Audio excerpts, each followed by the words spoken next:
warahmatullahi wabarakatuh. Bismillahirrahmanirrahim. Alhamdulillahirabbil alamin. Wassalatu wassalamu ala asyrafil anbiya'i wal mursalin sayyidina wa maulana Muhammadin wa ala alihi wa sahbihi ajma'in. Subhana la ilma lana illa ma 'allamtana innaka antal alimul hakim. Yang sama-sama kita hormati para pengurus PKN Masjid Wikilia Citra Indah yang dimuliakan Allah Subhanahu wa taala, para sesepuh, para tokoh masyarakat, para ahli ilmu, ahli ibadah, adik-adik dari remaja Irmalia yang dimuliakan Allah Subhanahu wa taala. Alhamdulillah pagi ini dengan izin Allah Subhanahu wa taala kita lanjutkan kajian tafsir Al-Qur'an surah Al-Baqarah ayat 30 ayat 57. Surah Al-Baqarah ayat 57. Mari kita baca bersama-sama beberapa ayat yang menjadi tema dari kajian kita pada kesempatan pagi hari ini. Al-Baqarah 57. A'udzu billahi minasy syaithanir rajim. Bismillahirrahmanirrahim. Wa dhallalna 'alaikumul ghamama wa anzalna 'alaikumul manna wassalwa. Kulu min thayyibati ma razaqnakum wa ma zalamuna walakin kanu anfusahum yadhlimun. Wa idh qulna udkhulu hadhihi al-qaryata fakulu minha haythu syi'tum ragadan wadkhulul baba sujjadan wa qulu hittatun naghfir lakum khatayakum wa sanazidul muhsinin. Fabaddala alladhina zalamu qawlan ghayra alladhi qila lahum faanzalna 'ala alladhina zalamu rijzan minas samaa'i على الذين ظلموا رجزا من السماء بما كانوا يفسقون. وإذ استسقى موسى لقومه فقلنا اضرب بعصاك الحجر فانفجرت منه 12 عينا قد علم كل أناس مشربهم كلوا واشربوا من رزق الله ولا تعثوا في الأرض مفسدين. وإذ قلتم يا موسى لن نصبر على طعام واحد فادع لنا ربك يخرج لنا مما تنبت الأرض من بقلها وكثائها وفومها وعدسها وبصلها قال أتستبدلون الذي هو أدنى بالذي هو خير اهبطوا مصرا فإن لكم ما سألتم وضربت عليهم الذلة والمسكنة وباءوا بغضب من الله ذلك بأنهم كانوا يكفرون بآيات الله ويقتلون النبيين بغير الحق ذلك بما عصوا وكانوا يعتدون. Sadaqallahul azim. Bismillahirrahmanirrahim. Wa dhallalna, dan kami naungi alaikum kepada mereka dalam perjalanan dari Mesir setelah mereka berhasil diselamatkan oleh Allah Subhanahu wa taala dari kejaran Firaun. Jadi mereka ini mengadakan perjalanan pada waktu musim panas. Musim panasnya di negara Arab tidak sama dengan di Indonesia. Jadi kalau di sana musim panasnya itu rata-rata di atas 40 derajat Celcius. Bahkan bisa nyampe lebih dari 55 derajat Celcius. Kalau panasnya itu sudah lebih dari 55 derajat Celcius, nanti ada larangan dari pemerintah untuk keluar rumah, karena sinar matahari itu sudah membahayakan manusia. Nah, Nabi Musa bersama kaumnya Bani Israel dalam perjalanan dari Mesir menuju ke Palestina, ini jalan kaki. Coba bisa dibayangkan, orang dulu kemana-mana jalan kaki, dan itu melewatinya tidak melewati jalan yang banyak tumbuhan seperti di Indonesia. Sebentar-sebentar bisa di bawah pohon, di sana tidak ada. Mereka melalui Sahara. Sahara itu padang yang tandus, sama sekali tidak ada pepohonan kecuali 1-2. Kalau ada pepohonan di situ berarti ada sumber air. Nah, ini untuk menunjuk kepada kita betapa sulitnya kehidupan pada zaman dahulu. Dalam perjalanan itu, karena sangat panas, mereka minta kepada Nabi Musa untuk berdoa kepada Allah. Doanya adalah supaya Allah memberikan naungan dari teriknya matahari.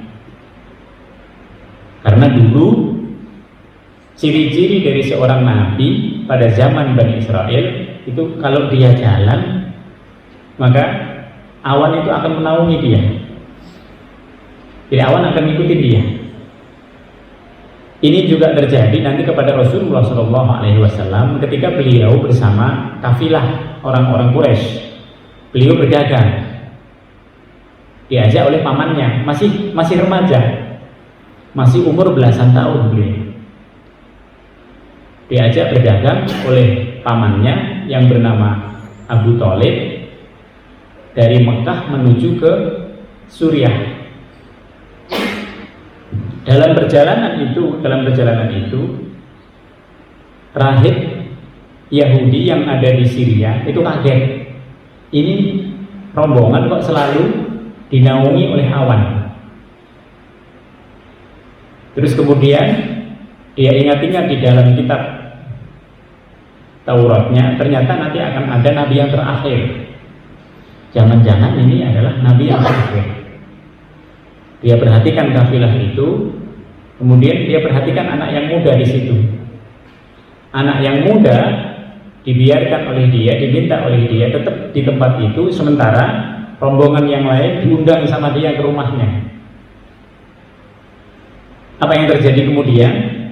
Yang terjadi kemudian ketika rombongan ini tanpa anak muda yang satu tadi berjalan dari tempat di situ menuju ke rumahnya rahib, awan itu tidak mengikutinya. Sehingga rahib itu mengatakan, ini yang nabi adalah yang tertinggal di situ, satu orang yang sengaja kita tinggal tadi. Akhirnya Nabi Musa pada waktu itu minta kepada Allah supaya Allah Subhanahu wa taala melindungi kaum Bani Israel dalam perjalanan dari Mesir menuju ke Palestina, itu senantiasa dinaungi awan. Maka kalau kita berjalan tidak kepanasan, kenikmatannya itu luar biasa. Maka bersyukurlah ketika kita dalam perjalanan kita dapat naungan dari Allah. Salah satu naungannya adalah wadallalna 'alaikumul ghamam. Mereka dinaungi awan sehingga mereka tidak kepanasan seperti kalau mereka tidak dinaungi oleh awan. Maka ini salah satu dari banyak nikmat yang diberikan oleh Allah kepada kaum Bani Israel. Wa anzalna 'alaikumul manna wassalwa. Lalu Allah Subhanahu wa taala memberi kenikmatan yang lain. Maka tadi di awal ketika kita bertemu sudah kami sampaikan Allah itu memberikan kenikmatan kepada kaum Bani Israel yang tidak diberi kepada yang lain. Apa tujuannya? Supaya mereka menjadi orang-orang yang bersyukur. Tapi ternyata nanti kebalikannya. Maka banyak orang yang diberikan nikmat oleh Allah Subhanahu wa Ta'ala tidak bisa mensyukuri nikmatnya. Ini yang bahaya. Lebih baik orang itu biasa-biasa saja dibanding dia banyak diberikan nikmat oleh Allah Subhanahu wa Ta'ala, tapi nikmatnya itu nanti tidak menjadi sarana untuk bersyukur kepada Allah. Nikmat berikutnya yang diberikan oleh Allah kepada Bani Israel tidak diberikan kepada yang lain adalah Allah menurunkan kepada mereka makanan yang ada di surga. Jadi antara dunia dan akhirat itu sebenarnya memiliki kaitan yang erat. Antara kita hidup di dunia dengan hidup di akhirat juga memiliki kaitan yang erat. Kalau orang tidak percaya akan kehidupan akhirat, itu makanan di akhirat itu sudah pernah ada di dunia. Makanan itu adalah manna wassalwa. Nah, kalau di Indonesia manna wassalwa ini dijadikan nama restoran. Nah, itu. Jadi kalau ada restoran manna wassalwa berarti restorannya itu Arab itu. Karena diambil dari kalimat ini, manna wassalwa. Apa itu manna? Manna itu sejenis madu. Kalau Imam Mutawalli Asy'arawi mengatakan manna itu sejenis kismis. Jadi makanan yang tiba-tiba tumbuh di tanah dan kemudian bisa langsung diambil, dimakan langsung bisa, nanti dimakan pakai roti bisa, karena orang Arab makannya pada zaman itu adalah roti, sehingga dia buat campuran roti. Jadi dia manisan ini manisan yang berasal dari surga, tidak pernah habis. Selama 40 tahun itu tersedia. Yang kedua as-salwa itu kalau dalam bahasa kita sejenis burung puyuh, burung yang setiap saat ada. Jadi setiap pagi dia datang, karena pagi itu orang mau sarapan, nanti sore dia datang lagi. Ini yang disebut dengan as-salwa. Di sore dia datang lagi. Dan burung itu seperti binatang ternak. Kita langsung ambil bisa, nggak usah repot-repot, nggak usah pakai alat, sudah bisa diambil. Jadi kaum Bani Israel diberikan kenikmatan oleh Allah Subhanahu wa Ta'ala jenis dari makanan yang ada di surga yang disebut dengan al-manna wassalwa. Jadi mereka dikasih ini 40 tahun. Di dalam tafsir Al-Marwazi dikatakan 40 tahun mereka menikmati makanan surga. Jadi kalau di surga itu nanti kita mau makan nggak usah repot-repot masak. Dia udah datang, begitu bapak bilang saya mau makan mana sih manna wassalwa, nah udah datang deh. Saya pengen makan nasi goreng, nah udah datang langsung. Jadi di surga itu semua yang kita maui tanpa harus kita usahakan. Berbeda dengan di dunia. Kalau di dunia harus ada hukum sebab akibat. Sehingga kalau kita pengen makan, ya cari dulu bahannya. Atau punya uang dulu, baru pesen kepada Pak Ivan atau Pak siapa di situ. Nah, di situ. Kalau di surga tidak. Nah, sama dengan ini. Allah Subhanahu wa Ta'ala menyediakan al-manna wassalwa itu selama 40 tahun. Kenapa 40 tahun? Nanti mereka mengingkari. Nanti mereka bosan, pengen makanan yang lain yang mereka usahakan seperti ketika mereka berada di Mesir. Ya, begitulah manusia. Jadi manusia itu dikasih kenikmatan oleh Allah, udah enak, menurut dia nanti dia bosan, pengen yang lebih enak lagi. Itu manusia, tabiat manusia. Siapa saja seperti itu. Kita lihat orang lain kayaknya kok lebih mantap dari kita, nah gitu. Yang lain juga lihat kayaknya yang itu lebih enak, nah, di situ. Jadi saling sawang sinawan. Inilah manusia dalam kehidupan dunia itu seperti itu. Maka setelah 40 tahun Allah Subhanahu wa taala memberikan manna wassalwa, Allah berkata, "Kulu min thayyibati ma razaqnakum." Makan-makanlah kalian semua min thayyibati ma razaqnakum, dari apa-apa yang telah dirizkikan oleh Allah Subhanahu wa taala yang di dalamnya mengandung thayyib, kebaikan. Jadi makanan yang halal itu banyak. Tapi belum tentu semua makanan halal itu thayyib buat kita. Thayyib itu artinya kalau kita makan dia tidak membahayakan. Contoh, kalau orang punya penyakit, diabetes, maka dia akan menjauhi makanan-makanan yang mengandung karbohidrat, mengandung gula dan lain sebagainya. Kalau dia terabas itu bahaya ya. Nah, itu makanan halal dan thayyib buat orang lain, tapi tidak thayyib bagi orang yang seperti itu. Kalau orang itu punya penyakit asam urat, maka ada makanan yang halal tapi tidak thayyib buat dia. Yang tidak thayyib itu adalah makanan-makanan yang misalnya semisal jeruan. Kalau orang yang punya asam urat sukanya makan jeruan, usus, hati, empelak dan kawan-kawannya, tunggu aja itu. Nah, di sini ini ada yang halal, ada yang tidak thayyib bagi kita. Aslinya semua makanan itu halal dan thayyibah. Tapi karena kita melampaui batas dalam hal tertentu, maka berakibat buruk kepada kita. Oh, sukanya manis, berakibat dia. Nah, di situ. Oh, sukanya jeru-jeruan, berakibat dia. Maka harusnya jangan melampaui batas. Kalau tidak melampaui batas, tidak akan berakibat bagi kita. Maka di sini al-manna wassalwa itu halalan thayyibah. Dimakan oleh orang, siapapun yang memakannya, dia tidak akan memberikan efek buruk kepada kesehatan. Ini kalau makanan itu berasal dari surga, seperti itu. Kemudian setelah itu, wa ma dhalamuna walakin kanu anfusahum yadlimun. Tetapi yang terjadi kemudian adalah mereka zalim. Apa zalim?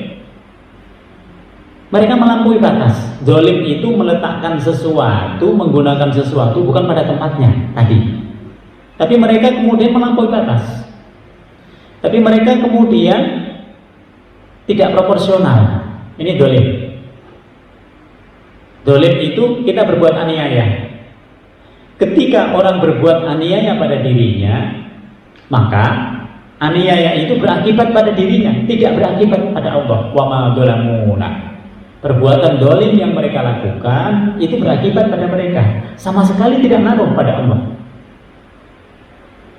Oleh sebab itu, jangan salahkan Allah ketika terjadi apa-apa.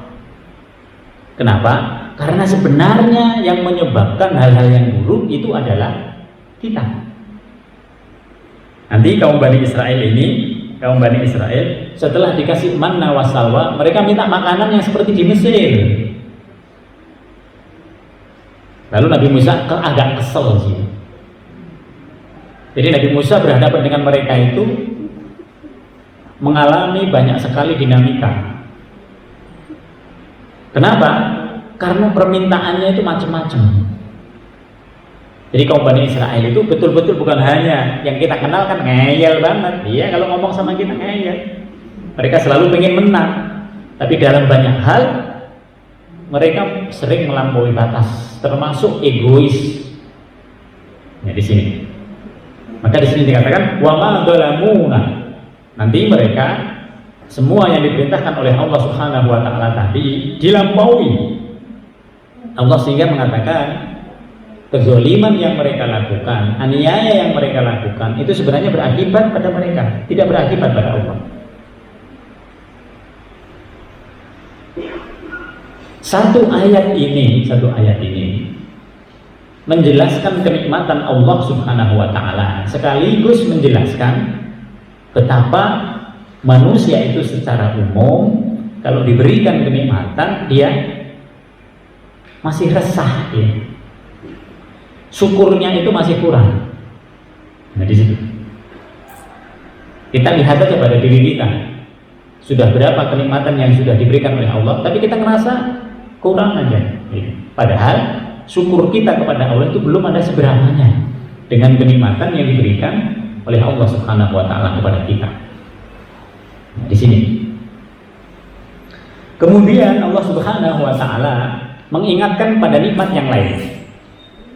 Wa idz qulna dkhulu hadhil qaryah, dan ingatlah ketika mereka memasuki al-qaryah. Al-qaryah itu apa? Kampung ini. Kampung apa ini? Mereka sudah perjalanan, terus kemudian mereka akan memasuki Baitul Maqdis. Mereka akan memasuki daerah Palestina. Ini yang disebut dengan al-qaryah. Hadhil qaryah. Ketika mereka mau memasuki tempat ini, di situ sudah ada orang-orang yang berkuasa, sehingga mereka harus bersabar dulu di tempat yang sebelum memasuki Baitul Maqdis. Disinilah tadi peristiwa al-manna wassalwa itu diberikan oleh Allah, sampai nanti di sana betul-betul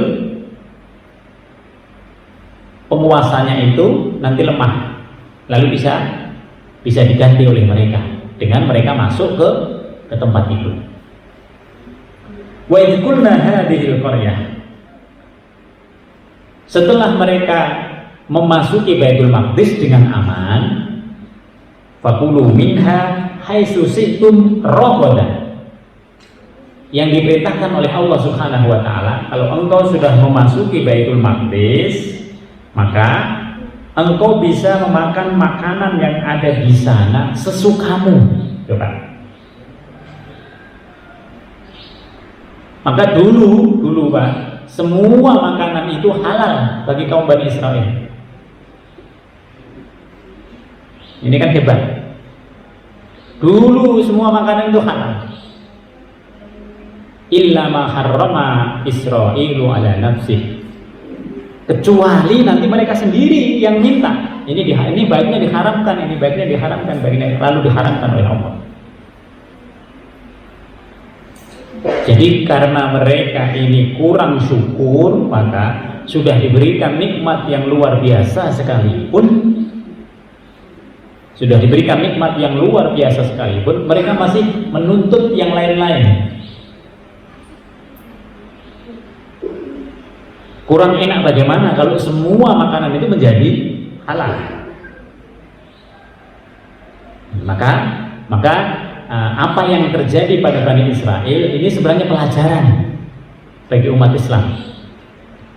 Kalau Allah sudah menetapkan segala sesuatu, harus kita lakukan, karena dalam penetapannya itu pasti ada hikmah kebaikan yang terdapat di dalamnya.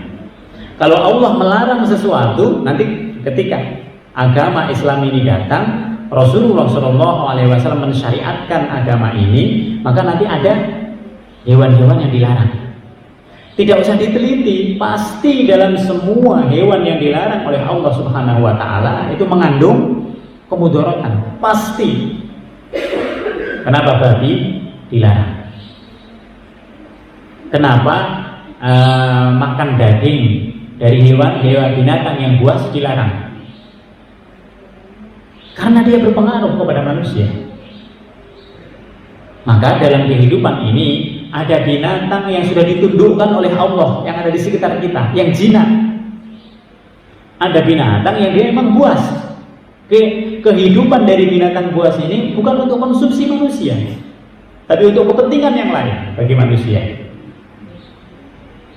Maka nanti ada obat-obat yang diambil dari hasil olah binatang, karena memang di situ mengandung penawar dari penyakit yang dialami oleh manusia. Jadi tidak semuanya mesti dimakan.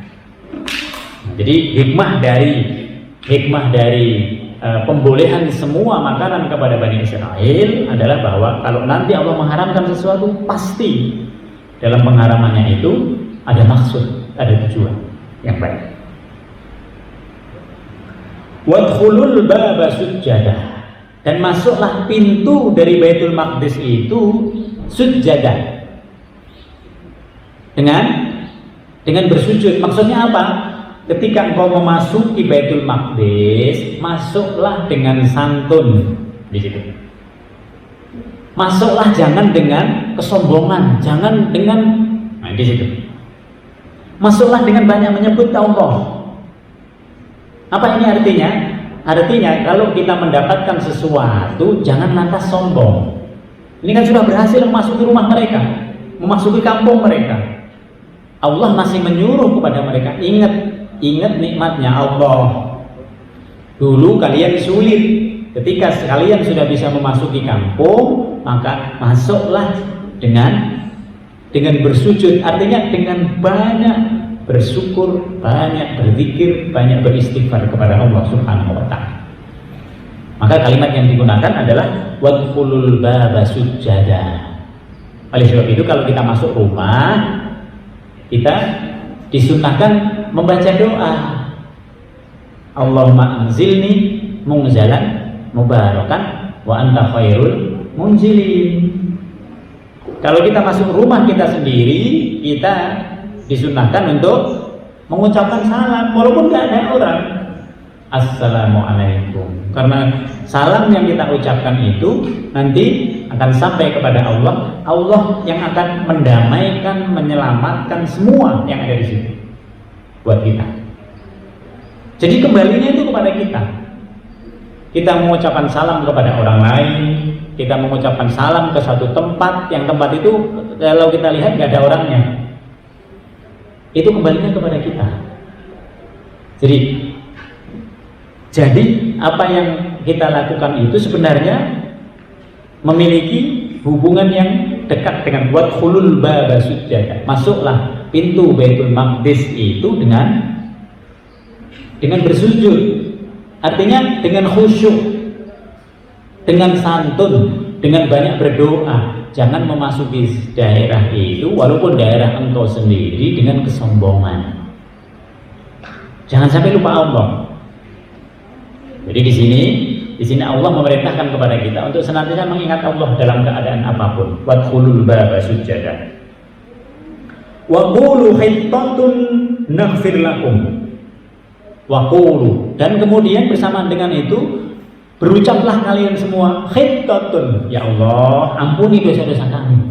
Kalau bahasa kita astagfirullahaladzim, ya Allah, ampunikan, astagfirullahaladzim. Kenapa? Ketika engkau ucapkan itu, pada saat engkau memasuki kampungmu sendiri, naghfir lakum khotoyakum, kami akan mengampuni dosa-dosamu. Jadi istighfar itu luar biasa.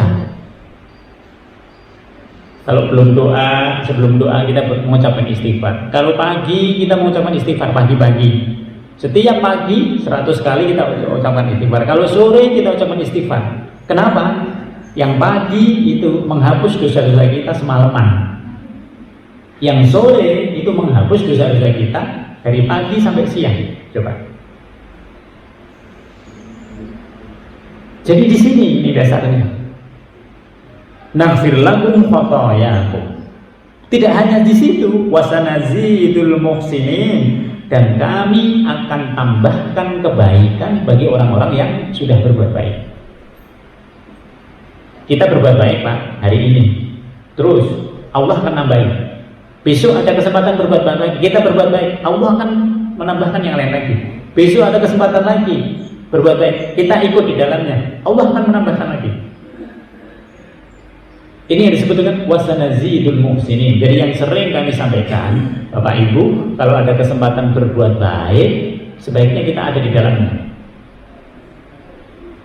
Karena itu tidak mengurangi rezeki kita, justru itu menjadi rezeki kita, dan Allah Subhanahu wa ta'ala akan menumbuhkan rezeki yang lain. Bapak bisa perhatikan masjid kita ini begitu dibangun bersama-sama, begitu semua orang kontribusi di dalamnya, semua orang merasakan mendapatkan berkah yang berbeda-beda. Ada yang merasa banyak, nggak bisa disebutkan satu persatu. Kenapa? Karena banyak hal yang kita usahakan terus bisa kita sama-sama. Berikutnya tinggal setelah kita melaksanakan kebaikan, jangan kebaikan kita itu nanti disebut-sebut, itu aja. Kalau kita sudah melakukan perbuatan baik, sudah Allah akan menambah kebaikan. Jadi tambahan dari Allah Subhanahu wa taala itu bisa tidak terbatas. Kita ngerasa lebih longgar waktunya, kita ngerasa semua yang kita usahakan menjadi lebih mudah, kita ngerasa belum anak-anak kita, belum luar biasa. Maka kebaikan yang tidak berhenti dari kita itu juga membuat kebaikan dari Allah juga tidak berhenti. Nah di sini. فَبَدَّلَ الَّذِينَ ظَلَمُوا قَوْلًا غَيْرَ الَّذِي قِيلَ لَهُمْ. Tapi yang terjadi pada kaum Bani Israel, mereka mengganti ajaran-ajaran yang ada di dalam Taurat. Ini bahaya. Babaddalal ladzina dzalamu, orang-orang yang zalim di antara mereka mengganti qaulan, firman-firman Allah yang ada di dalam Taurat, ghairul ladzi qila lahum, dengan kalimat-kalimat yang aslinya bukan dari Taurat. Nah, di sini. Berarti kalau yang mengganti seperti itu, siapa yang mengganti? Tokoh-tokoh agamanya, dari mereka mulainya. Tokoh-tokoh agama ini memiliki kepentingan terhadap harta. Maka ada tokoh agama kalau dia menyampaikan sesuatu kepada jamaah, nanti kembalinya kepada dia. Itu yang harus diwaspadai. Oleh sebab itu, tempatnya ketika dia menyerukan sesuatu harus tempat yang umum. Tempatnya untuk kemaslahatan umum, bukan kemaslahatan dirinya. Kalaupun masjid itu harus masjid umum, bukan masjid pribadi yang dibangun oleh dia. Nah, di sini. Nah, disinilah nanti menjadi bias. Maka di sini tokoh-tokoh agama dari pengikutnya Nabi Musa nanti mengganti firman yang ada di dalam Taurat. Fa'anzalna 'alal ladzina dzalamu rijzan minas sama. Kalau kita berbuat zalim, Allah pasti akan memberikan peringatannya. Maka orang-orang yang zalim di antara Bani Israel ini nanti diturunkan oleh Allah rijzan minas sama, malapetaka. Kalau kita berbuat dosa, pasti berakibat pada kita. Pasti berakibat, karena Imam Al-Ghazali mengatakan dosa itu bagaikan titik hitam yang ada di hati kita. Kebaikan itu adalah titik putih.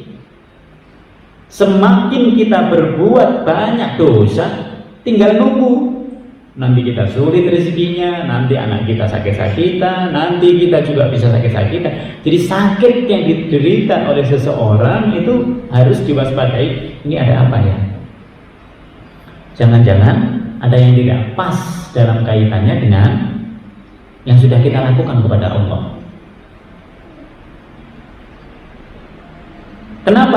Kenapa Allah perlu memberi warning seperti itu? Untuk mengingatkan kita, supaya kita terus kembali ke jalan yang benar.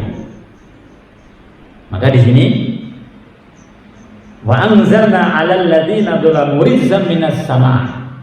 Orang-orang yang telah berbuat zalim dengan merubah apa yang ada dalam Taurat itu diturunkan kepada mereka malapetaka, rijzan minas sama, bima kanu yafsukun, karena mereka telah berbuat fasik. Apa itu fasik? Menyimpang dari ketentuan agama. Kita berdusta, itu kita fasik. Kita tidak amanah, itu fasik. Kita menyimpang dari ketentuan Allah Subhanahu wa taala, itu fasik. Fasik, lama-lama nanti menjadi kafir. Dimulai dari kezaliman. Kita berbuat aniaya, dolim, fasik,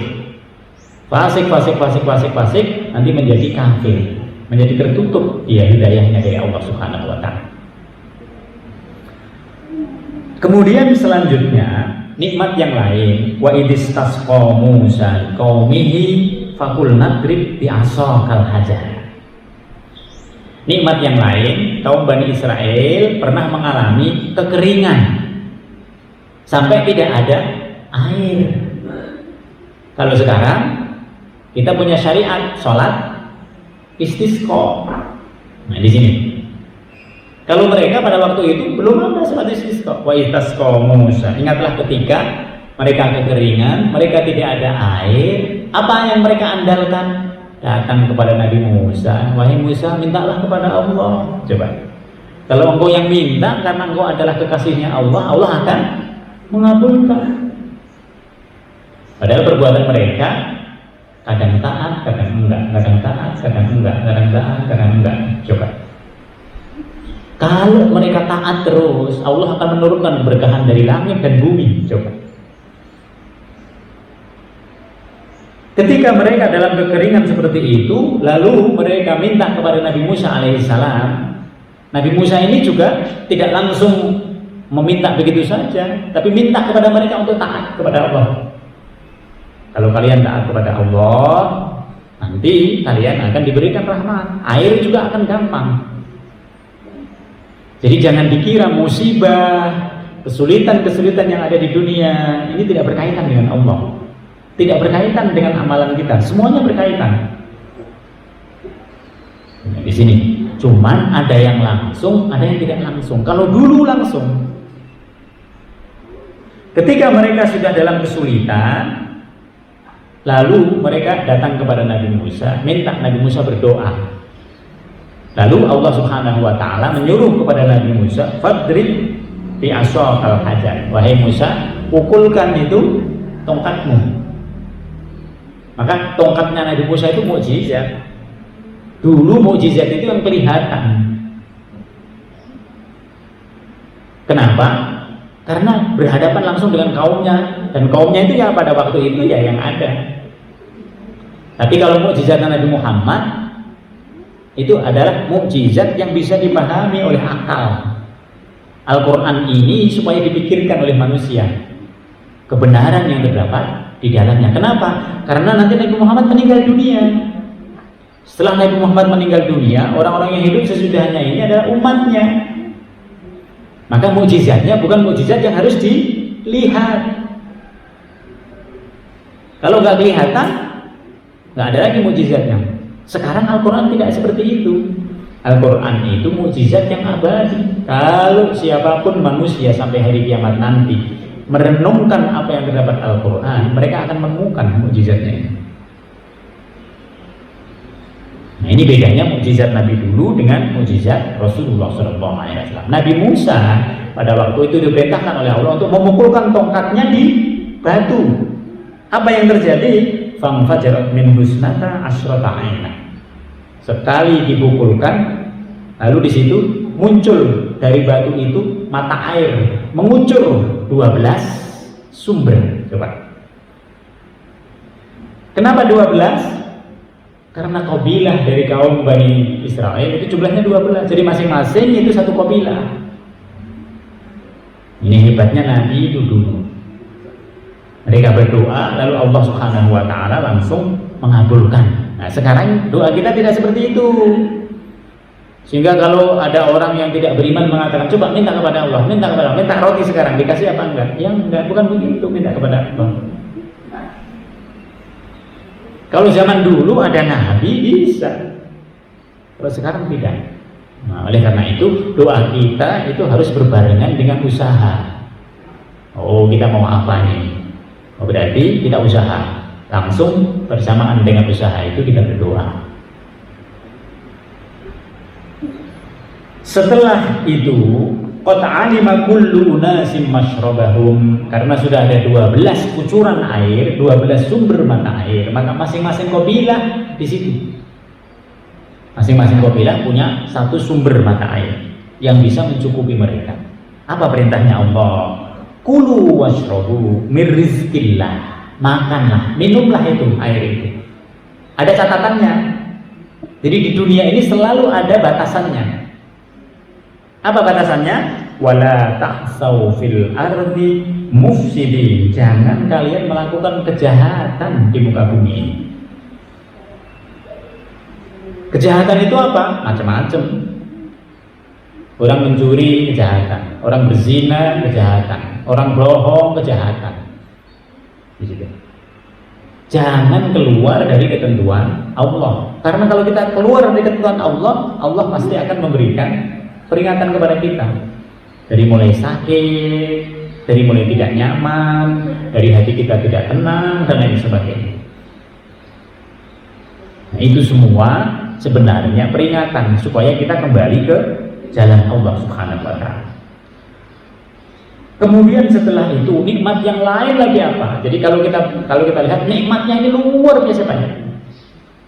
Sama dengan kalau Allah memberi kepada kita nikmat yang sudah luar biasa banyak. Tinggal kita syukurnya saja.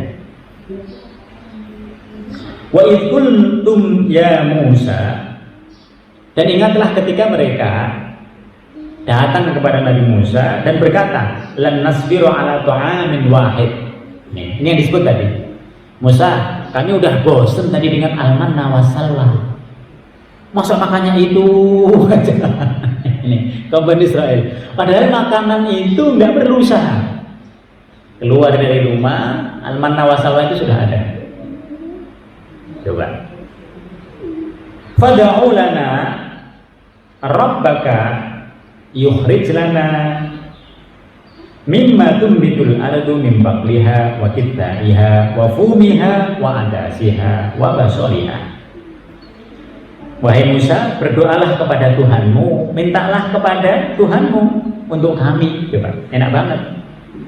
Yang disuruh minta Nabi Musa, yang menikmati kaumnya. Coba. Habis itu disuruh sholat, nggak sholat. Disuruh taat kepada Allah, nggak taat. Gimana Musa nggak pegel? Nggak jengkel gitu. Agar dia Tuhan memberi kepada kami apa yang ditumbuhkan di bumi dulu waktu kita di Mesir. Seperti apa? Mereka pengen sayur mayur, mereka seperti pengen bawang putih, mereka pengen mentimun, mereka pengen kacang, mereka pengen adas, dan mereka pengen bawang merah. Jadi mereka dulu yang pernah menjadi budak pengen lagi kembali makan yang dimakan. Maka makanan itu memang, makanan yang kita makan itu memang memunculkan kita kekangenan. Dulu Bapak waktu kecil pernah makan tiwul, nah pengen makan tiwul sekarang. Bapak pernah ke umroh, di situ ada sawarma. Nah sekarang begitu nyampe di sini pengen nyari-nyari sawarma. Dulu di umroh ada nasi mandi, nah di sini pengen nasi mandi. Nah itu. Jadi mereka seperti itu. Jadi cuman mereka berbeda dengan kita. Mereka ini tidak pernah puas di situ. Sehingga minta kepada Nabi Musa yang dulu pernah ada di Mesir. Apa jawabannya Nabi Musa? Qala atastabdiluna alladhi huwa adna billadhi huwa khair. Apakah kalian pengen mengganti makanan-makanan yang adna? Jadi makanan di bumi ini makanan yang tingkatannya rendah. Kalau Bapak pengen sayuran harus tanam dulu, atau petani yang suruh tanam Bapak yang beli. Tidak mungkin dia bim salabim. Sekarang saya tanam sayur. Ya opung lagi nanam di situ. Nah, sekarang tumbuh. Nggak bisa langsung. Dia harus berproses. Semua berproses. Tapi yang dari langit tadi tidak berproses. Coba. Itu pun mereka nggak bersyukur. Maka Nabi Musa mengatakan, apakah kalian pengen digantikan lagi oleh Allah yang dulu nggak pernah sulit ngapa-ngapain, sekarang pengen yang harus diusahakan. Atas tabdiluna alladhi huwa adna billadhi huwa khair. Ihbitu misran fa inna lakum ma sa'altum. Pergilah kamu ke satu kota Mesir, pasti kamu akan memperoleh apa yang kamu minta. Jadi Nabi Musa mengatakan, ya udah kamu ke Mesir aja kalau pengen itu. Jalan aja dari Palestina ke Mesir, nanti kamu akan dapati itu. Ini adalah kejengkelan Nabi Musa. Sudah diberi nikmat yang banyak. Jadi kalau Nabi Musa itu karena dia yang meminta kepada Allah, dia ngerasa, ya Allah, udah dulu minta gini-gini, udah dimudahkan. Sekarang berubah lagi. Yang jengkel itu yang minta kepada Allah. Sementara kaumnya ini nggak peduli, dia nggak ngerasakan. Waba'u bighadabin minallah. Kalau kalian masih mempersoalkan hal-hal yang seperti itu, kalian nanti akan ditimpa kenistaan yang berasal dari Allah. Kenapa? Karena aslinya mereka nanti tidak taat kepada perintahnya Nabi Musa. Maka di sini langsung dikatakan dzalika bi annahum kanu yakfuruna bi ayatillah. Mereka mengingkari semua tanda-tanda kebesaran Allah. Sudah diberi dari semua banyak hal yang dari langit, tapi mereka ingin nanti yang lain.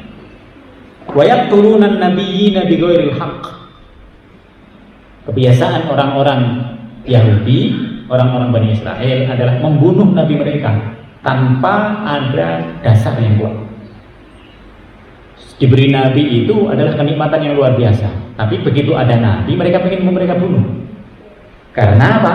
Karena menghalangi hawa nafsu mereka untuk bisa berbuat semaunya. Nah di sini, dzalika bima asaw wa kanu ya'tadun. Yang demikian itu karena mereka durhaka. Apa itu durhaka? Durhaka itu tidak mengikuti apa yang ada dalam Al-Quran sama As-Sunnah, itu durhaka. Mereka tidak mengikuti Taurat, itu durhaka. Mereka tidak mengikuti Nabi, itu durhaka. Wa kanu ya'tadun. Kenapa mereka bisa durhaka? Mereka mengikuti hawa nafsunya, sehingga mereka ini melampaui batas. Jadi manusia itu pada hakikatnya pengennya nggak ada aturan, pengennya maunya sendiri semuanya. Cuman kalau dalam kehidupan sekarang ini semuanya maunya sendiri, apa nggak saling berperan itu antar orang. Maka kalau kita lihat kaum Bani Israel, mereka maunya sendiri, mau apa-apa ya mereka maunya sendiri, semua orang suruh ngikut mereka. Padahal ketika semua orang disuruh ngikut mereka, mereka tidak menegakkan keadilan. Mereka zalim, mereka berbuat semaunya.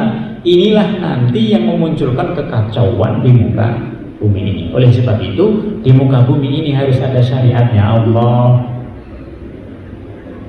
Semua harus tunduk kepada syariat, siapapun dia sama.